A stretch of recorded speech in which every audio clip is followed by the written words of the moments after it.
things. First of all, for those of you who know me, I'm a techie at heart, so this is not an issue of getting access to technology for people. I'm a certified Microsoft small business specialist. I worked on space station designing the cabling system for the airlock module, where I was responsible for EMI, EMC analysis, which is electromagnetic interference, electromagnetic compatibility. This is not a foreign subject to me, but I do want to address some of the concerns that I've heard in some of the testimony today and some of the questioning, because there seems to be a couple false Easter eggs being put out there right now. I want to make sure we dispel that right off the gate. Number one, a lot of people apparently have been told that this is something that's going to help out with rural broadband, and I think one of the testimony, and to Senator Hume's credit, he identified that this is not going to help with rural broadband deployment at all. And believe me, as somebody who's been traveling all across the state, I realize the issue with getting a good sell and keeping a conversation going. I understand that it's something that's got to get addressed, but this bill is not addressing that at all.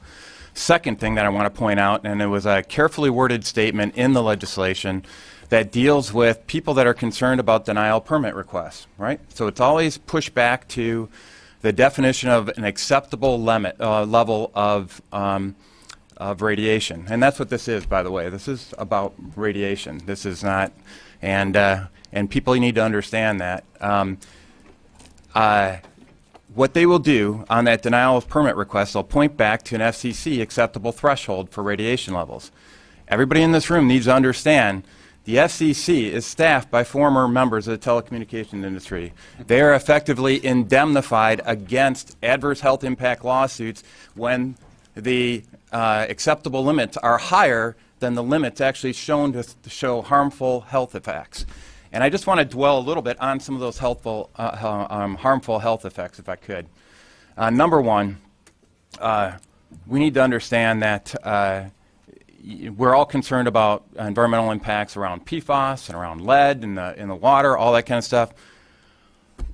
The health impacts associated with wireless radiation, when you actually read the laundry list of adverse health impacts, they're much more significant than even PFAS and what you see with the with lead in the water system. We're talking about carcinogenic effects due to tumors. We're talking about issues with DNA replication, which can lead to adverse issues in regard that part of the mechanism for leading to the carcinogenic effects, but also dealing with things, there's been ties to autism and other impacts as well on it, that I just encourage people to take a look at. This is, and that's why everybody's groaning, because when we're talking about 3-year-olds dealing with this, because the studies have also shown that the people most susceptible to these adverse health impacts are the youngest among us, because their blood-brain barrier has not been fully developed. That's why people are concerned about that. I know there's a convenience issue. I'm addicted to this stuff myself, right? This is an issue where I love the convenience of having wireless access. But I also know that in Article 4, Section 51 of our Michigan Constitution, our primary concern is supposed to be the health of our citizens. That is supposed to be the primary concern. And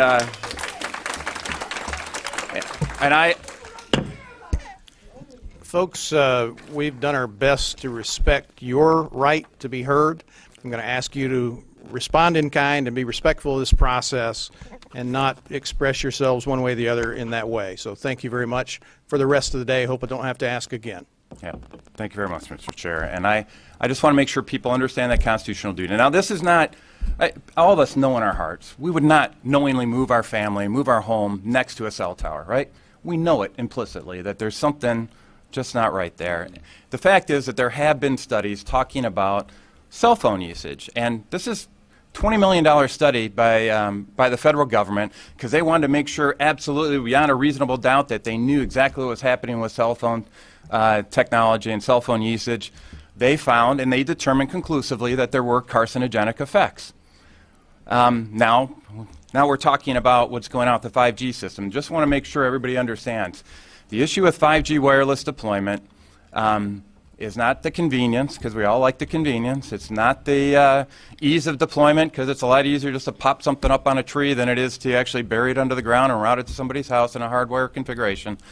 The issue is that 5G deployment, because it operates in a higher frequency band of 24 to 90 gigahertz, has to use a higher power density level to get through walls and get through solid objects. And that means you're going to have to put these things every 2 to 10 homes. So you're going to have a cell tower every 2 to 10 homes. nobody would move next to a cell tower. Right? So this is something that is a serious concern. And once again, remember that denial of request or denial of permit request that you can put in? It's going to point back to the acceptable levels as determined by the FCC. Not the EPA or not the CDC, the ones who usually take care of health concerns, but by the FCC, which is staffed by former members of the telecommunication industry. That's the fox guarding the hen house. That was as a result of the 1996 Telecom Act. So I want to make sure everybody understands that. Sure, there are provisions in this bill that point to the idea of going off and measuring against acceptable health limits, but that's going to point back to the abnormally high FCC thresholds. And there's a chart in here, and I'm really upset that I don't have my diagram in here because it would make it very clear, and I'll make sure that everybody on this committee gets access to this chart. We talk about the acceptable limits associated with radiation thresholds in this bandwidth, and the United States is orders of magnitude above what you see in many of the other civilized Western countries like Switzerland or France or even India and Israel as well. And so these acceptable limits are way out of whack with what you see in these other countries. Matter of fact, they've outlawed Wi-Fi access in schools and classrooms inside of Israel, out in France, and actually in California in some areas they've done this as well. And I want to make sure people understand what these risks really are. This is not conjecture. The cell tower impacts, so we talked about the cell phone usage. That was done in the United States, the federal government, with an NTP study. For cell towers themselves, they did a similar study, very thorough as well, out in Italy regarding cell phone tower usage. They found the exact same results that they found with the cell phone usage. And so the issue is now, with the Senate Bill 637 before us, is whether or not we're going to usurp local control and the ability to go off and provide safe zones for people that are electrosensitive. And frankly, those are just the people that are sensitive, right? So there's a lot of other harmful effects that we may not sense until it's too late on a lot of these issues. And frankly, a kid's not going to be able to articulate what's wrong with them or the fact that they're seeing ringing in their ears with tinnitus or something like that. The issue is we've got, as legislators, and I'm not saying do away with all technology. There are ways of going off and getting the Internet of Things. You hardwire this stuff, and there are no issues. Actually, the performance is even better. So as we go forward, I just want to make sure that we provide at the onset right now, as all this stuff comes through and we're starting to learn more and more about the harmful effects of this radiation, we need to make sure that we protect the fundamental right for people to be safe, like we're talking about in Article 4, Section 51.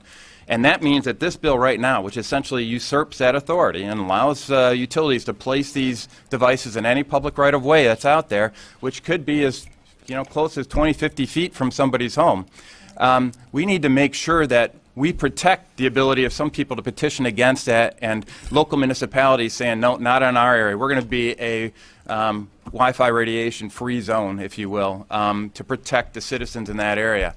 As we go forward, want to make sure that everybody gets communicated on what are these adverse health impacts, and we can do even more studies specific to the frequencies that are found in the 5G range here. But I want to make sure we understand the fact is the science has been settled on this. There are carcinogenic effects associated with cell phone towers and with cell phone usage.